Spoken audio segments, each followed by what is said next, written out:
Hi guys, welcome back again to my recipe channel here at Acey's Kitchen. Thank you so much for the support that you have been giving me from my previous videos.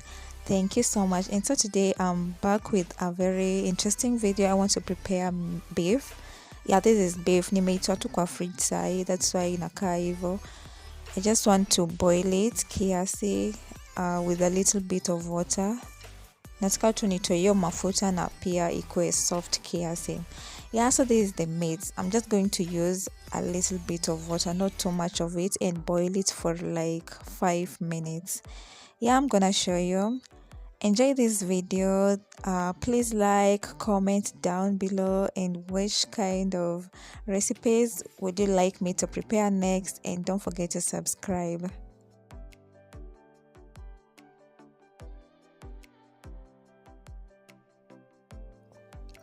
So for today, I'll be serving for 2 kids and 2 adults.